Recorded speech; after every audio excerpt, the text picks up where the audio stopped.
Welcome back to PyUncut Investing Insights, where we cut through the noise of Wall Street and focus on timeless principles that actually work.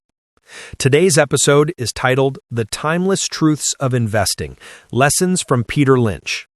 We're going to unpack what the legendary Fidelity Magellan fund manager taught decades ago and why his wisdom feels even more relevant in our modern, AI-driven, algorithm-obsessed world. So grab your coffee, take a deep breath, and let's rewind to the basics of how real investors win, not by predicting the next recession, but by understanding what they own. Segment 1. The Myth of Prediction. Peter Lynch once said, "If you spend 13 minutes a year on economics, you've wasted 10 minutes." That line still stings financial analysts to this day. But he was right. Most investors waste their time trying to predict things they can't possibly control: GDP growth, interest rates, next quarter's Fed decision, or which letter of the alphabet will define the next recession. But the truth is, no one knows. The best investors don't predict, they observe. They deal with facts, not forecasts. And that's a crucial difference.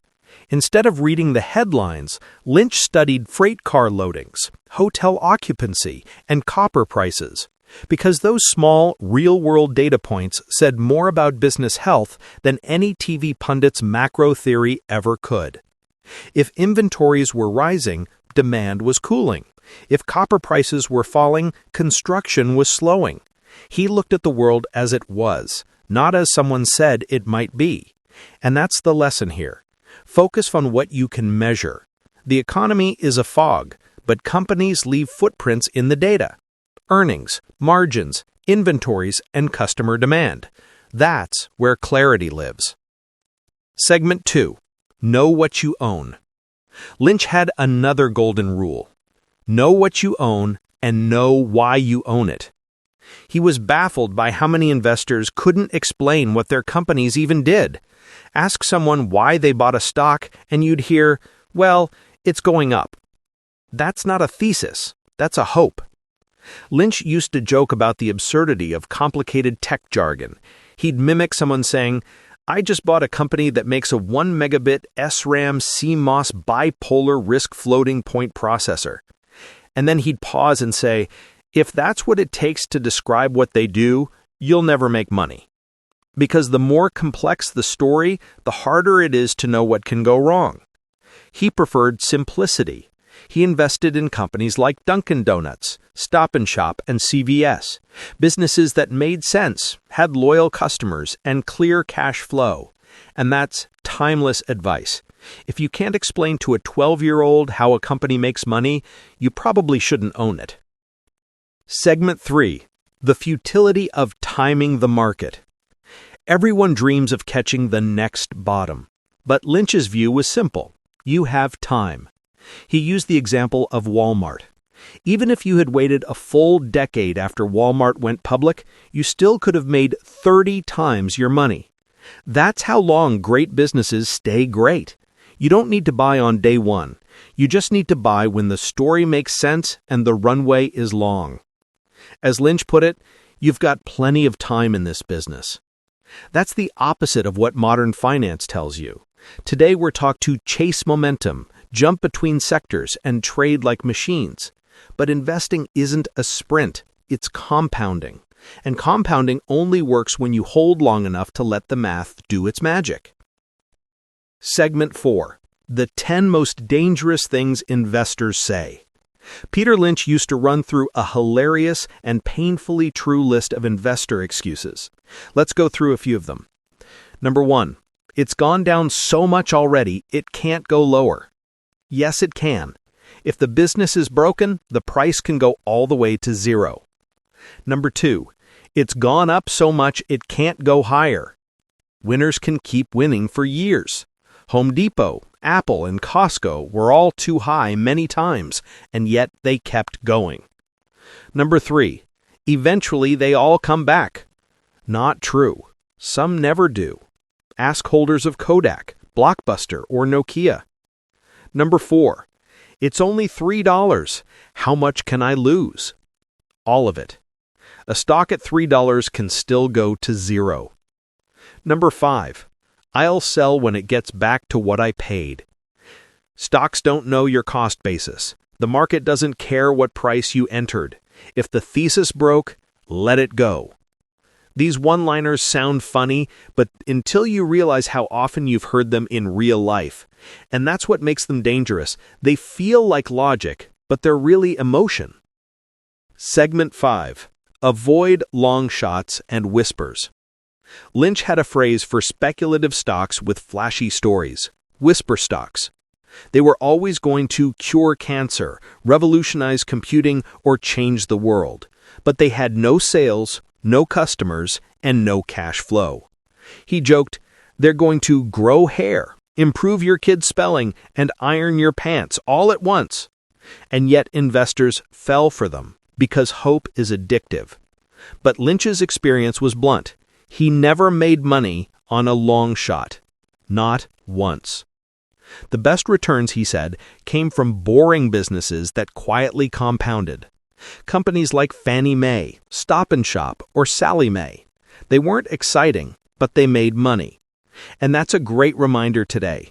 You don't have to chase moonshots or AI everything. You just have to find real companies with real customers, predictable cash flow, and a moat. Boring can be beautiful. Segment 6. Management and simplicity. Lynch valued management, but he was realistic about how hard it is to judge from the outside. You can't know everything from one quarterly call or a CEO letter. That's why he preferred businesses that didn't require heroic management, companies that ran on systems, not personalities.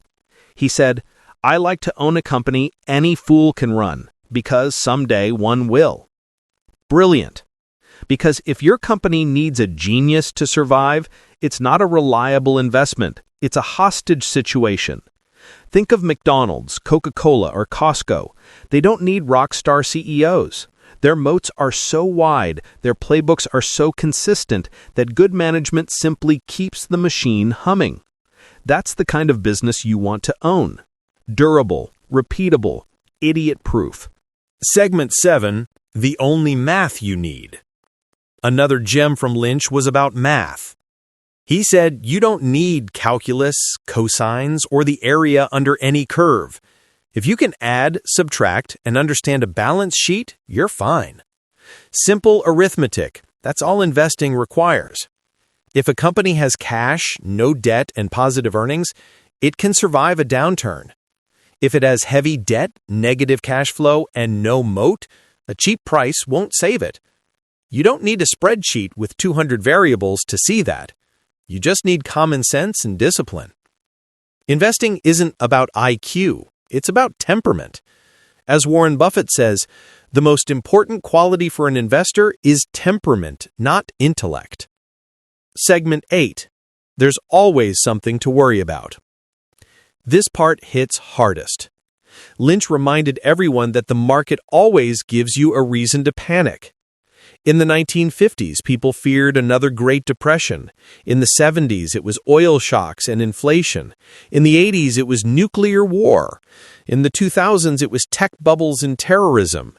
In the 2020s, it's pandemics, debt, artificial intelligence, and geopolitics. The list never ends. But through every crisis, markets recover. Not because of optimism, but because of capitalism. Businesses adapt, people innovate, and progress compounds.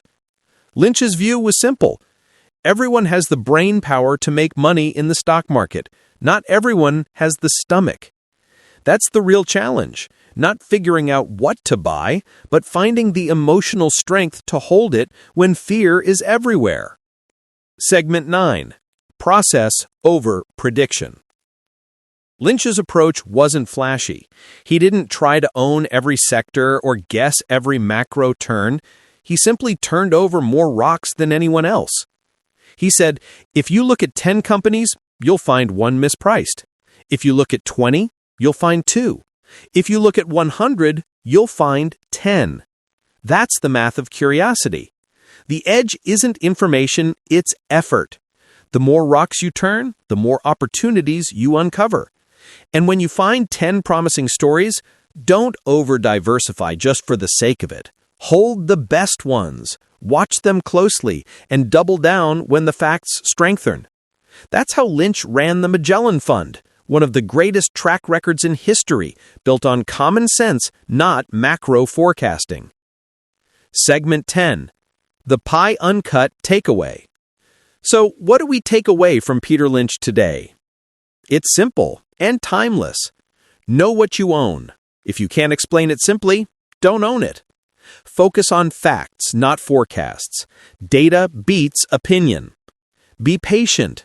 Compounding takes time. Avoid emotional traps. Prices move faster than fundamentals. Stay grounded. Ignore the noise.